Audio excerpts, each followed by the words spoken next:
자, 오늘 사사기에서 우리 말씀을 함께 듣습니다. 사사기는 사사들에 대한 기록입니다. 사사라고 하는 것은 명칭상으로 하면은 판관, 재판관이라고 하는 뜻입니다. 판관. 여러분, 판관 하면은 뭐가 떠오르세요? 판관 포청천? 네? 예. 근데 지금 사사는 그런 의미가 아니에요. 법적인 지위를 지닌 그런 재판관이 아니라 실제로는 영적이고 군사적인 지도자 역할을 하면서 어려움에 빠진 민족을 구원하는 일에 쓰임받았던 사람들을 사사라고 부릅니다. 사사기가 기록된 것은 가나안 땅 정복을 거의 마무리할 때쯤인, 즉 여호수아가 죽고 난 이후부터, 그리고 사사기 사무엘에 하기 전까지, 짧게는 한 200여 년, 그리고 길게는 350여 년의 기간 동안을 가리켜서 사사기 시대라고 이야기합니다. 자, 사사기 시대가 시작되기 직전에 우리가 지금까지 본 말씀들을 보시면 이스라엘 백성들이 여호수아의 인도를 받아서 드디어 약속의 땅인 가나안 땅으로 건너왔습니다. 그 땅을 취했습니다. 자, 건너온 목적이 뭐였죠? 건너라. 결국은 뭐 하라고요? 섬기라는 거예요. 섬기라는 것. 하나님 섬기기 위해서 그 땅을 건너왔던 겁니다. 그래서 이스라엘 백성들로 하나님과 언약을 맺었습니다. 여호수아서 24장 18절. 그러므로 우리도 여호와를 섬기리니 그는 우리의 하나님이십니다. 하나님을 섬기겠습니다. 우리의 하나님 되시는 분, 그분을 섬기겠습니다. 라고 하는 약속을 하나님 앞에 드렸던 겁니다. 자, 우리가 지금 한번 보시면요. 창세기부터 여호수아까지 쭉 성경을 읽어오면서 성경의 흐름을 크게 보면은 두 가지의 주제로 대략 우리가 흐름을 파악을 했습니다. 하나는 하나님과의 언약, 즉 약속이라고 하는 주제고요. 또 하나는 성전이라고 하는 주제를 가지고 흐름을 이어왔습니다. 그 흐름을 보시면 앞에 도표와 같아요. 창세기에서는 하나님의 약속이라는 흐름을 보시면 어떻습니까? 그 약속의 백성을 선택하시는 내용이고요. 그 출애굽기에서는 약속의 백성을 구속하는 겁니다. 레위기는 그 약속의 백성을 깨끗게 성결케 하는 일이고요. 민수기는 그 약속의 백성을 하나님께서 인도해 가십니다. 광야 생활 동안. 그리고 신명기에서 약속의 백성들에게 새 땅에 들어가는 것에 대한 교훈을 주십니다. 그리고 여호수아서에서는 결국 약속의 백성들에게 그 약속한 땅을 선물로 주셔서 그 약속의 땅을 얻게 하시는 겁니다. 하나님의 성전이라고 하는 관점에서 봐도 똑같습니다. 창세기에서는 하나님 성전이 이제 시작이 되어지죠. 에덴 동산에서부터. 출애굽기에서는 하나님의 성전의 모형이 되는 성막을 건축하게 됩니다. 그리고 레위기에서는 하나님 성전에서 어떻게 제사를 드리고 예배할 것인가를 가르쳐 주셨고, 민수기에서는 하나님의 성전과 동행하는 방법들을 가르쳐 주십니다. 그리고 신명기에서 하나님 성전에서의 교훈, 그리고 여호수아서에서 결국 그 하나님의 성전, 나중에 정말 하나님의 성전이 세워지게 될 성소를 얻게 되는 이야기가 여호수아서에 기록이 되었습니다. 이런 흐름의 연속에서 봤을 때 사사기라고 하는 것이 뭐냐? 그 하나님의 약속의 땅에서 하나님을 얼마나 잘 섬기면서 살 것인가, 혹은 하나님의 성소를 책임있게 관리하면서 그 땅을 진짜 하나님의 성소로 만들어가는 일을 잘하고 있는가라고 하는 이야기가 사사기에 펼쳐지게 됩니다. 그런데 사사기에 나타난 이스라엘 백성들의 영적인 현실은 한마디로 말하면 뭐냐면 실패예요. 실패. 그 일에 실패했다라는 겁니다. 우리 오늘 본문은 사사기의 서론격에 해당하는 장면인데요. 약속의 땅에서의 이스라엘의 실패의 이야기를 기록을 합니다. 군사적으로도 그들은 실패했습니다. 약속한 땅을 다 점령하라고 했는데 그것을 이루지를 못한 거예요. 또 신앙적으로도 실패했습니다. 온전히 하나님만 섬기라고 했는데 그 명령 또한 따르지 못하고 가나안 신들을 섬기게 됩니다. 서론뿐만이 아닙니다. 이어지는 본문의 내용, 사사기니까 사사들에 대한 얘기가 있겠죠. 사사들에 대한 이야기, 12명의 사사들의 이야기를 통해서도 점점점 쇠락해져 가는 이스라엘의 모습들이 그려지고 있습니다. 추가적으로 맨 마지막에 17장에서 21장에 보면 이스라엘이 총체적으로 부패한 일면을 보여주는 장면, 즉 이스라엘 내부 지파 간의 전쟁이 벌어진 이야기를 우리한테 가르쳐주고 있습니다. 이 흐름이 그래요. 실패했고요. 쇠락하고요. 결국은 부패하고 타락한 길로 빠져들어가는 이스라엘의 모습이라는 겁니다. 여호수아 때까지만 해도 하나님을 아는 세대들이었습니다. 그런데 다음 세대는 성경은 다른 세대라고 이렇게 표현을 해요. 다른 세대는 하나님을 모르는 세대였더라. 근데 그 세대가 점점 시간이 갈수록 어떻게 되느냐?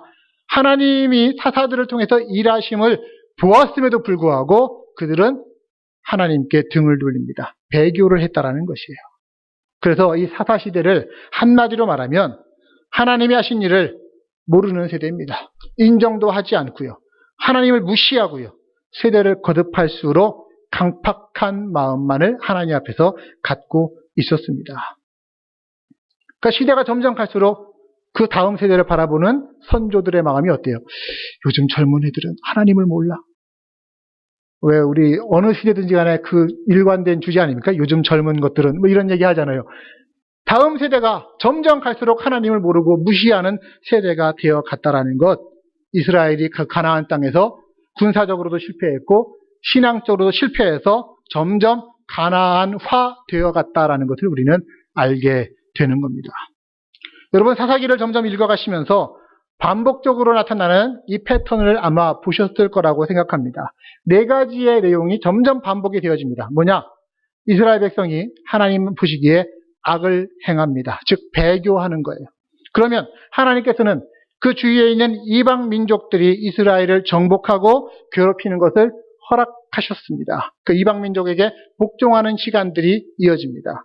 그러면 어떻게 합니까? 이스라엘 백성들이 고통 중에서 자신들을 구원해달라고 하나님께 부르짖어서 간구합니다.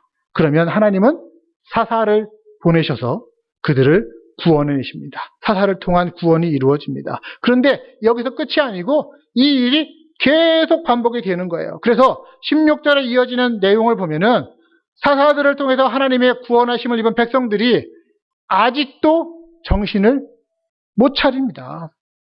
그 19절 말씀 보십시오. 그 사사가 죽은 후에는 그들이 돌이켜 그들의 조상들보다 더욱 타락하여서 다른 신들을 따라 섬기며 그들에게 절하며 그들의 행위와 패역한 길을 그치지 아니하였다. 자, 이 패턴이 계속 반복이 되는 거예요. 그러니까 갈수록 더 심화되어지는 나쁜 짓, 배교. 그래서 이스라엘 백성은 반복적으로 배교하는 아주 못돼 먹은 사람들이고 그에 비해서 하나님은 어떤 분이십니까? 반복적으로 그들에게 은혜를 베푸시는 하나님으로 우리에게 다가오고 있습니다.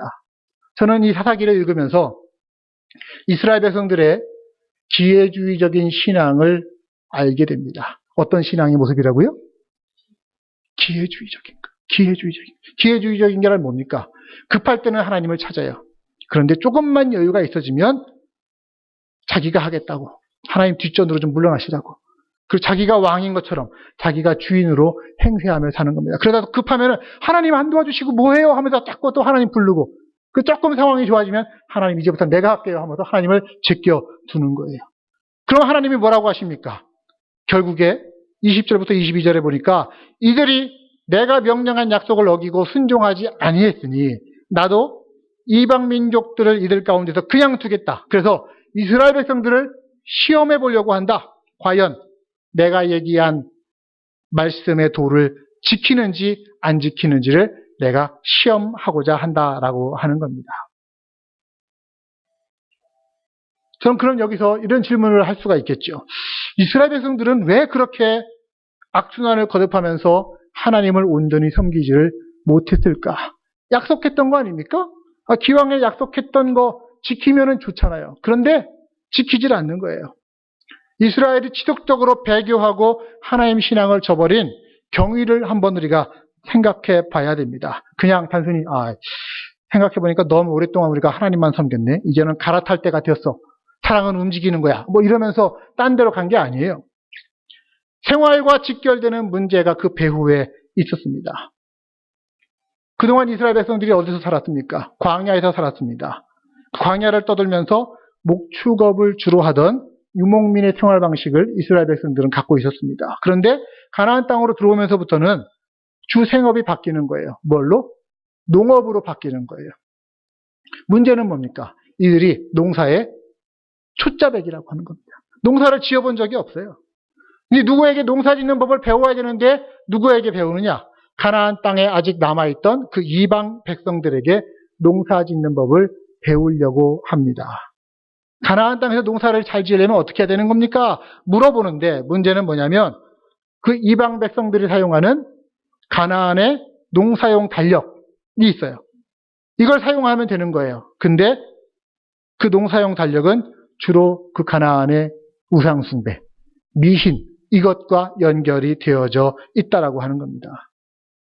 제가 지난번에도 한번 말씀을 드렸죠. 당시 사람들의 인식에는요, 신들이 주 활동 영역이 각각 따로따로 있었다라고 하는 겁니다.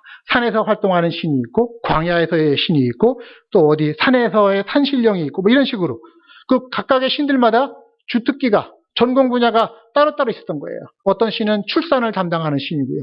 어떤 신은 이사를 담당하는 신이고요. 어떤 신은 사업을 담당하는 신이고요. 그래서 출산할 때가 다가오면 출산하는 신에게 가서 절을 하고 우상을 숭배해야 출산이 잘 되는 것처럼 사람들은 생각을 하고 있었습니다. 그런데 그 당시에 사람들에게 하나님이라고 하는 분은 어떤 분이냐? 주활동 무대가 광야, 그리고 하나님의 전공 주특기는 전쟁의 신입니다. 이렇게 인식을 하고 있었던 거예요. 왜? 그동안 자기네들이 하나님을 쭉 잊고 살았는데 하나님이라는 분이 갑자기 나타나서 이집트를 때려 부수죠? 광야에서 나타나는 그 모든 적들을 다 때려 부수는 일들을 하나님이 대신 싸우시는 거예요. 아, 하나님은 광야에서 활동하는 전쟁의 신이구나. 이렇게 생각하고 있었던 거예요. 그러다가 이제 광야가 아닌 가나안 땅으로 들어왔습니다. 전쟁하면서 먹고 사는 게 아니라 농사를 지으며 먹고 살아야만 하는 상황. 그러다 보니까 하나님은 여기에는 잘 모르시는 분일 거야. 그러니까 우리가 다른 신을 좀 찾아야 되겠다 하면서 가나안의 농사와 관련된 신을 찾기를 시작합니다. 그래서 엘이라고 하는 신이 있어요. 가나안에. 이 엘은 이 가나안 만신전의 우두머리 같은 신의 역할을 감당합니다. 그리고 우리가 잘 아는 바알이라고 하는 신이 있습니다. 바알은 어떤 신이냐면 구름을 다스리고요. 바람을 다스리는 신입니다. 즉 비가 제때 잘 오게 하는 신입니다. 무엇과 관련이 있습니까? 농사와 관련이 있는 거예요. 농사를 잘 지으려면 바알에게 가서 절을 해야만 되는 거예요. 아세라라고 하는 신도 있습니다. 그 아세라는 출산을 담당하는 신이에요. 자녀가 많을수록 그 당시에는 부자였는데 그래서 내 자녀가 많아지기 위해서 아세라 신에게 가서 절을 하면서 자녀 많이 달라고 하는 겁니다. 자, 살아가는 환경, 처지가 바뀌었어요. 그러다 보니까 이스라엘 백성들이 자기들이 지금까지 믿어왔던 하나님에 대한 신앙과 경험보다 다른 것을, 가나안 거주민의 전통을, 그들의 우상 숭배의 모습을 더 중요하게 여기면서 받아들이게 되는 거예요. 결국 한마디로 말하면 그들의 우상 숭배의 배경에는 어떤 것이 있었느냐? 먹고 사는 문제가 있었던 겁니다. 요즘 말로 하면 먹고 사니즘이죠. 먹고 사니즘. 네. 먹고 사는 것이 하나의 주의가 되어져서 굉장히 큰 우리의 이슈가 되어지는 것. 먹고 살려다 보니까 어쩔 수 없었다라고 하는 거예요. 우리가 요즘 얘기하는 주된 얘기들도 그런 얘기 아닙니까? 먹고 살려다 보니까. 그 얘기는 더 정확하게 말하면 돈을 섬기는 거예요. 돈 신을 섬기는 겁니다. 결국은 어떻게 됐습니까? 이스라엘 백성들은 가나안 땅에 들어간 지 얼마 안 돼서 자기들이 그동안 믿었던 하나님 신앙을 바알 신앙으로 대체시켜버리고 말았습니다. 이런 일들이 계속해서 반복적으로 일어나다 보니까 점점 타락, 배교, 깊은 수렁 가운데로 빠져들어갔던 것이죠. 이것이 그들이 가나안의 우상들을 섬기게 된 배경 중에 하나입니다. 사사기 전체를 쭉 읽어보시면요. 시간이 갈수록 그들의 우상 숭배가 더 타락해져갖고 더 악화되어져 갔다는 증거들을 우리는 엿볼 수가 있습니다. 자, 몇 가지 예를 제가 들어볼게요. 사사들이 쭉 나타나는데 초창기의 사사들보다 뒤로 갈수록 문제 있는 사사들이 더 많이 등장을 합니다. 그 문제 많은 사사들에게 많은 지면을 할애하면서 그들의 이야기를 쭉 설명을 해주고 있습니다. 여러분, 사사기의 이야기를 읽으면서 사사들이 어떤 때는 영웅적으로 묘사될 수 있어요. 그래서 그 사사들의 이야기에 감동받으시면 좀 곤란한 겁니다. 그건 포인트를 잘못 맞춘 거예요. 사사들 또한 당시 사사시대의 흐름에 크게 다르지 않았던 사람들입니다. 갈수록 어떤 사사들이 사사답지 않은 사사들이 나타나고 활동하는 거예요. 기드온, 대단한 사람으로 우리가 알고 있잖아요. 그러나 그 역시 인간적인 면모가 그리고 사사답지 않은 모습들이 얼마든지 있었습니다. 맨 마지막 사사라고 하는 삼손은 타락하기로 치면 챔피언급에 해당하는 사람들이죠. 또 이방민족의 압제기간이 있습니다. 그래서 어떤 사사가 일할 때는 이방민족이 몇 년을 점령을 하다가 그 사사가 나타나서 몇 년간 평화로웠더라. 이런 기록들이 나오거든요. 그런데 그 시간이 갈수록 역전되어지는 거예요. 초창기 사사들의 행적에는 대개 그 다음에 그 땅이 사사로 인해서 평온하였더라라고 하는 기록이 나옵니다. 그 8장 28절을 보십시오. 예를 들어 볼게요. 기드온이 사는 40년 동안 그 땅이 평온하였더라. 그런데 기드온 이후에는 더 이상 그런 표현이 나오지를 않습니다. 초기에 사사였던 운니엘 8년 압제가 있었고요. 그 뒤에 사사로 인해서 40년간 평화가 지속되었다고 기록합니다. 그런데 맨 마지막 사사였던 삼손으로 가면 어떠냐? 바뀌어버렸어요. 40년간 이방민족의 압제가 있었고요. 20년 삼손이 사사로 사역하긴 했는데 그 땅이 평온했다라고 하는 기록은 어디에도 없습니다. 의미는 뭡니까? 갈수록 사사시대가 평안이 없이 암울해져 갔다라는 것을 가르쳐 주는 겁니다. 또 우리가 잘 아는 그런 유명한 사사들 말고 소사사라고 우리가 알고 있는데 주사사가 아닌 좀 소사사들이 있어요. 짧게 기록된 사사들을 얘기합니다. 그들은 다르지 않겠냐? 그들 또한 별거 아닙니다.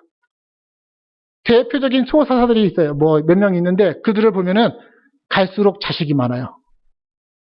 어떤 사사는 70명. 여러분, 자식이 이렇다는 것은 무엇을 의미하는 겁니까? 사모님이 많다는 걸 얘기하는 거예요. 한 사람에게서 70명의 자식을 얻는 게 아니에요. 수많은 부인들을 거느리고 있었다라고 하는 겁니다. 갈수록 성적으로 타락하고 자기 재산 불리면서 자신이 왕 노릇하려고 했던 사사들의 모습이 그려진 거예요. 그리고 사사기 다 종합해 보니까 하나님께 부르짖는 기도가 점점 약해져 갑니다. 온니엘이나 에훗이나 드보라 때까지만 해도 이스라엘은 고통을 당하면 즉각 하나님 앞에 부르짖었습니다. 그리고 하나님은 또한 거기에 지체하지 않고 응답을 하셨어요. 그런데 삼손으로 가니까 어떠냐? 백성들이 하나님 앞에 부르짖었다라고 하는 기록도 없습니다. 그냥 하나님이 알아서 또 시작했구나. 그러고선 딱 해서 하나님이 삼손을 보내신 거예요. 삼손이 하나님을 찾았다, 하나님께 기도했다라고 하는 기록도 없어요. 맨 마지막에 한 장면에서만 삼손이 마지막에 힘쓰기 전에 하나님, 이번만 나를 강하게 해주십시오 하면서 기도했던 장면이 나옵니다.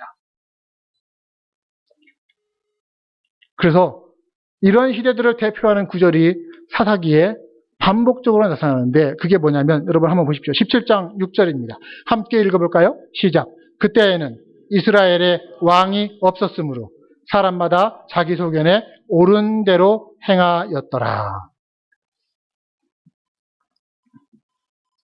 자기 소견에 옳은 대로.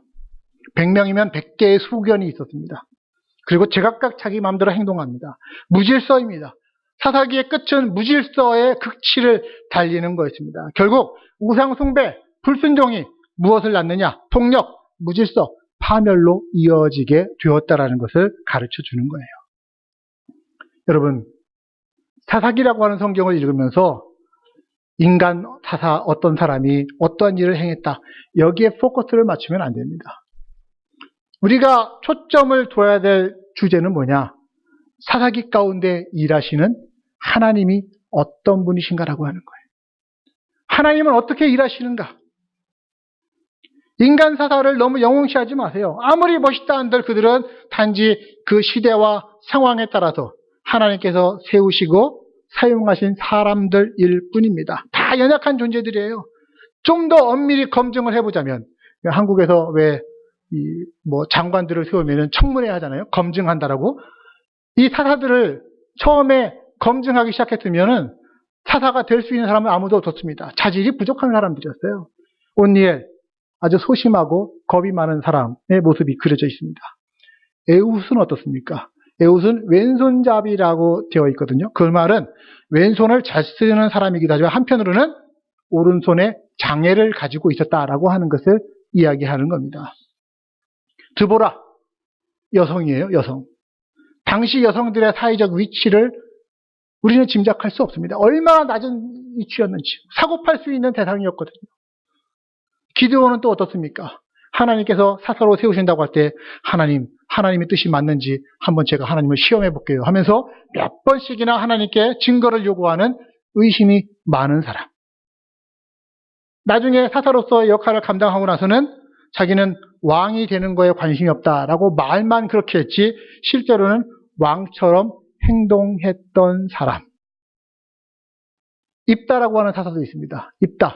입다를 갖다가 제가 제 나름대로 풀으면 뭐냐면 입이 많은 사람이에요.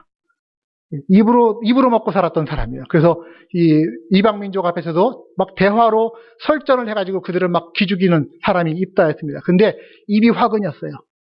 안 해도 될 서원을 했습니다.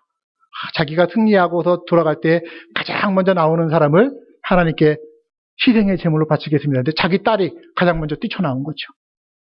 안 해도 될 서원. 삼손은 어떻습니까? 한마디로 말하면 그는 중독자예요. 섹스 중독에 걸렸던 사람이라고 얘기할 수 있습니다. 여러분, 이 삼손이요. 우리는 삼손 하면은 막 영웅시하죠. 그래서 막 떠받듯이 몰라도 저는 삼손을 별로 안 좋아합니다. 힘으로만 해결하려고 하는 사람이었다라는 점에서도 별로 안 좋아하고요. 그래서 이 샘소나이트 가방도 별로 안 좋아해요. 삼손이라는 샘플이 아까 말씀드린 이스라엘의 그 사사들을 종합시켜 놓은 모습이 삼손한테서 나타납니다. 보십시오. 에훗, 장애를 입었다고 그랬죠? 그리고 이 에훗은 어떤 다른 군사들하고 같이 한 게 아니라 자기 혼자서 활동했던 사사이었거든요. 삼손은 어떻습니까? 에훗처럼 마지막에는 시각장애인이 되었습니다. 그리고 삼손 또한 역시 늘 혼자서 다녔던 사람입니다. 드보라, 여성을 통해서 적을 멸망시킨 이야기를 우리가 기억하지요. 드보라처럼 이 삼손은 여성에 의해서 멸망당한 사람입니다. 들릴라라고 하는 여성 때문에 패망의 길을 걸어갑니다. 기드온 어땠습니까? 천사가 나타나서 이 기드온에게 현현하고 하나님의 약속의 말씀들을 전하죠. 300용사, 기드온의 300용사, 그리고 또 기드온이 부인이 많았다라고 우리가 알고 있는데 70명의 부인이었다라고 하는데요. 70명의 아들들, 부인이 많았다는 얘기 아닙니까? 삼손도 마찬가지입니다. 천사의 약속으로 그가 태어나게 되어서 나시린의 서약을 받았습니다. 삼손은 300명의 용사가 아니라 여우 300마리를 갖다가 사용하면서 그 꼬리에다가 햇불 붙여가지고서는 밭을 다 불태워버리기도 합니다. 삼손이란 사람이 결국 그 앞에 있었던 모든 사람들을 함께 응축시켜 놓으면서 이런 사람들이 사사의 노릇을 했다라고 하는 것을 우리에게 가르쳐 주는 거예요. 귀한 사명을 받았습니다. 놀라운 은사를 받았습니다. 그럼에도 불구하고 방탕함으로 사명을 저버렸고, 그러나 하나님은 그 배후에 놀랍게 역사하셔서 결국 삼손을 통해서 이스라엘을 구원하시겠다는 그 약속을 이루어 내셨다라고 하는 거죠. 여러분, 인간은 한없이 볼품없고 연약한 존재들입니다. 사사들 또한 마찬가지입니다. 하지만 그럼에도 불구하고 그들이 이스라엘을 구원할 수 있었던 이유가 뭐냐? 하나님이라고 하는 분이 계셨기 때문이에요. 하나님이 그들을 세우셨고 하나님이 그들과 함께 하셨기 때문이라는 것을 우리는 믿어야만 할 것입니다. 하나님의 성령이 충만해졌을 때 자신들의 연약함에도 불구하고 하나님의 능력 힘입어서 승리하게 된 사사들의 이야기를 읽어야 되는 거예요. 아, 하나님이 이런 분이시구나. 그래서 인간 사사들은 사사기에 많을지 몰라도 사사기 전체를 통틀어 온전하고 유일한 사사는 딱 한 분뿐입니다. 누구예요? 하나님이십니다. 하나님. 그 이 표현이 어떻게 나오냐면 11장 27절에 보니까 심판하시는 여호와라고 하는 표현입니다. The Lord the Judge. 진짜 하나님께서는 진짜 심판하시는 사사이시다라고 하는 거예요. 하나님만이 진정한 사사. 사사기는 이 이야기를 하고 싶으신 겁니다. 유일한 사사이신 하나님만이 우리의 희망이다라는 것입니다. 인간의 어떤 영웅적인 이야기에 초점을 맞출 것이 아니라 하나님이 어떤 분이신가를 우리는 기억하고 그 하나님만 붙드시는 여러분들 되시기를 주의 이름으로 축복합니다. 그 시대가 왕이 없었던 시대라고 얘기하잖아요. 왕이 없어도 무법천지가 됐고 혼란이 제멋대로인 시대가 아닙니다. 사실은 하나님이 왕이신데 그 하나님 왕 되심을 인정하지 않으려고 했기 때문에 그들의 그 영적 현실이 이렇게 이상한 길로 끌려가게 된 것입니다. 결국 사사기를 보면서 저는 이것을 알게 됩니다. 인간은 끊임없이 실패하고 불신실하지만 하나님은 끊임없이 신실하신 하나님이시라는 것. 하나님은 약속한 것들을 지키시는 하나님이시라는 것. 그 하나님의 선하신 계획은 인간의 실수와 연약함 때문에 방해받지 않으신다라고 하는 것입니다. 누가 가장 좋은 왕이고 가장 훌륭한 사사이냐? 바로 하나님이심을 기억하시기를 바랍니다. 또 우리 본문을 보면서 하나님의 모습이 떠오릅니다. 그것은 우리 인간의 죄와 본성에 대해서 눈여겨보시며 시험하시는 하나님의 모습이에요.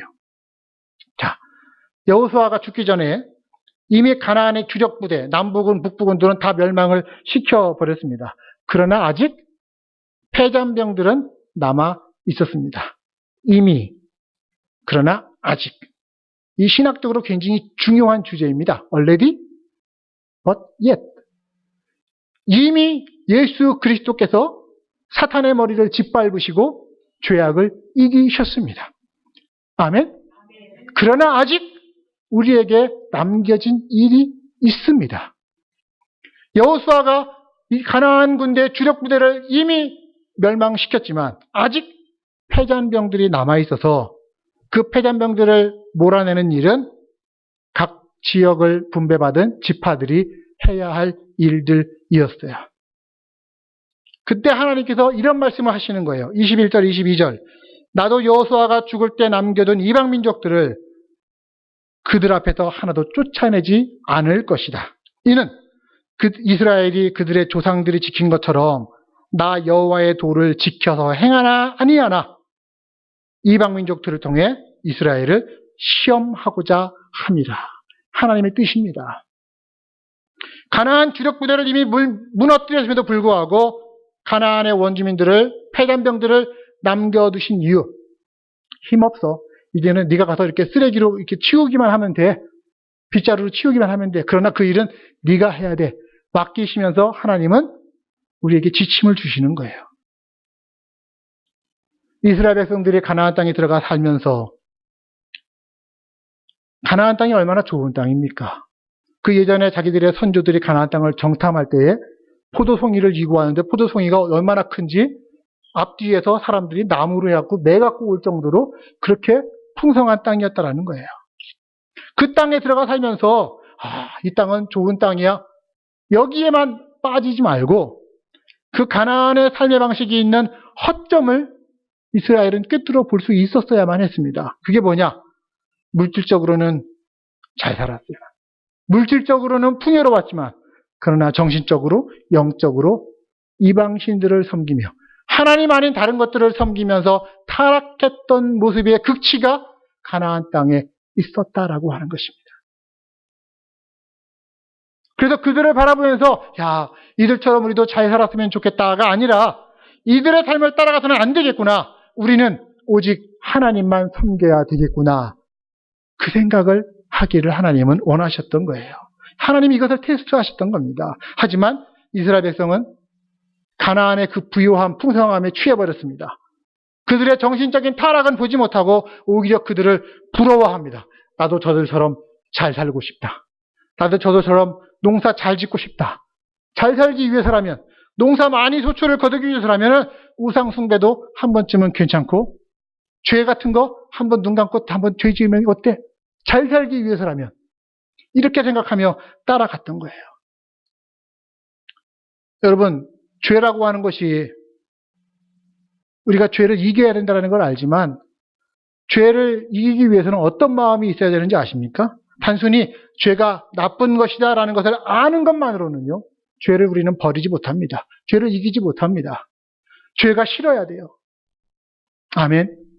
죄가 싫어야 되는 거예요. 죄가 아주 더럽고 추악한 것이다라는 것을 알면서 그 죄에 대해서는 아주 치가 떨리고 몸이 떨리게 반응을 할 수 있어야 되는 겁니다. 그 죄 때문에 어떻게 됐습니까? 예수 그리스도께서 십자가에 못 박혀 죽으신 거 아니에요? 인간의 죄에 대해서 혐오감이 생기지 않는 한 우리 인간은 죄를 따라갈 수밖에 없는 죄의 경향성이 있다는 것을 알아야만 해요. 우리의 신앙의 연조가 어떻든 직분이 어떻든 관계없이 우리 안에는 그 죄의 성향이 있다라는 것입니다. 그 자기 안에 죄성에 대한 혐오감이 있을 때 그 죄를 박차고 떨칠 수가 있고 그제서야 우리는 하나님의 은혜의 자리를 지킬 수 있게 되는 줄 믿습니다. 분명히 기억하시기를 바랍니다. 죄를 사랑하면서 동시에 하나님의 은혜와 축복 가질 수 없습니다. 한 손만 뻗으면 내가 유명해질 수 있고 한 번만 눈 감으면 부자가 될 수 있어도 그거 가지면 하나님과 멀어진다라고 하는 것 때문에 하나님의 은혜와 결코 바꿀 수 없어서 그것들 포기하는 것, 이것이 신앙인의 본 모습임을 기억하시기를 바랍니다. 다른 어떤 것과도 주님을 결코 바꾸지를 마십시오. 다른 어떤 은혜를 구하지 마십시오. 오직 주님만이 우리의 삶의 주인 되시라는 것을 고백하는 여러분들 되시기를 바랍니다. 말씀 마무리합니다. 가나안의 그 모든 족속들을 하나님은 멸하라고 명령하셨습니다. 우리 마음속에 그 사람들이 뭐 그렇게 큰 잘못을 했다고 하나님은 너무 잔인하게 그들을 멸망시키라고 하는지 모르겠다. 이렇게 생각하는 건요, 죄송합니다만 착각이고요, 교만입니다. 왜?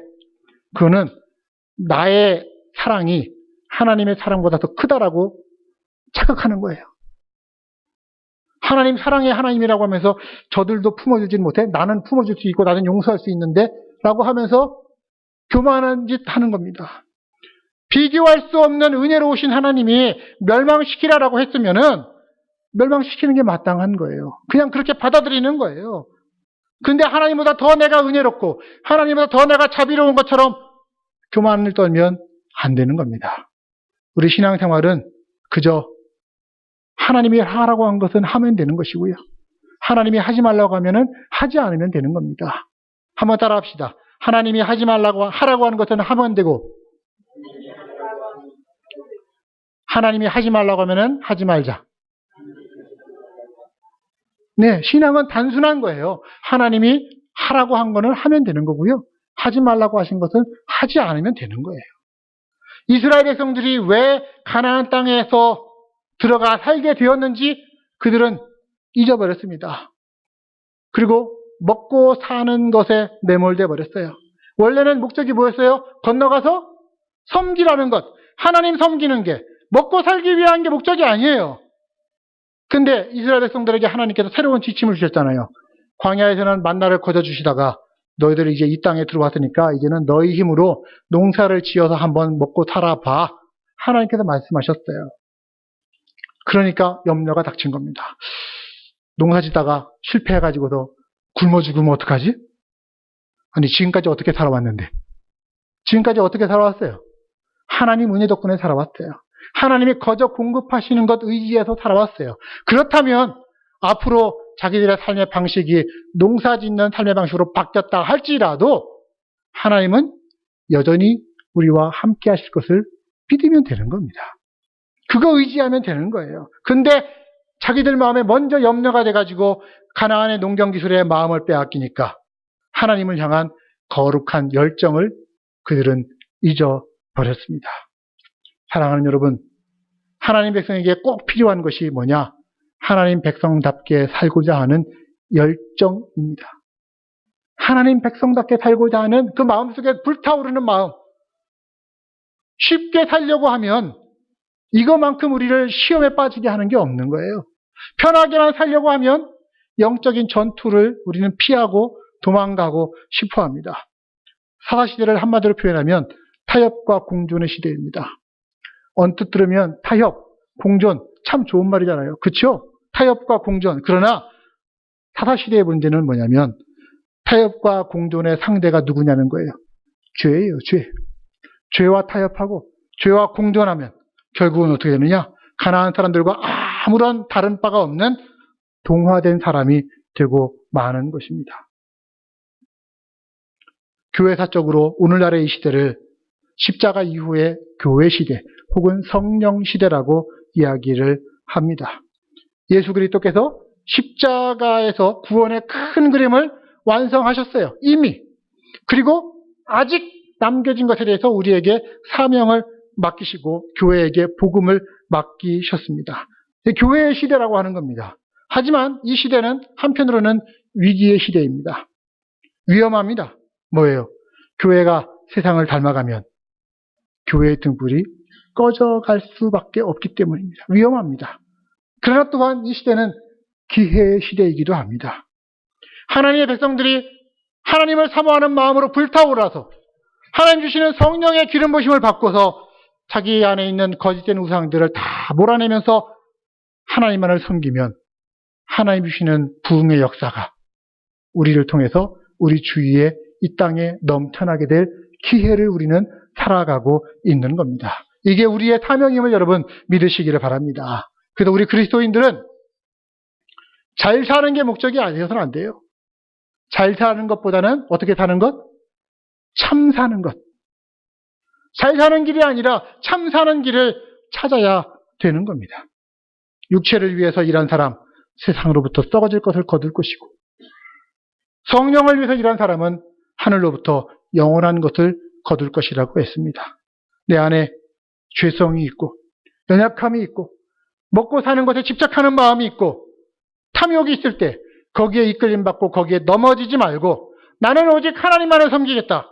하나님 말씀으로만 살겠다라고 몸부림치면서 살아간다면 진정한 사사이신 하나님이 분명 우리를 도와주실 줄로 믿습니다. 하나님이 우리 대신 싸우실 것이고 하나님이 우리에게 필요한 것들을 공급하실 줄로 믿습니다.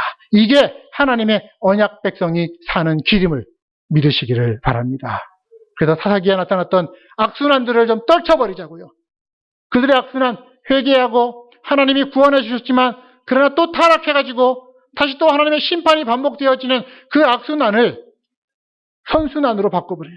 은혜의 선순환으로 회개하고 구원받고 그러고 나서는 이제는 다시는 내가 하나님 떠나지 않겠다라고 하면서 하나님 말씀에 순종함으로써 은혜 위에 은혜가 더해지는 복 위에 복이 더해지는 그러한 삶을 살아가는 저와 여러분들 되시기를 주님의 이름으로 축복합니다. 같이 기도하도록 하겠습니다.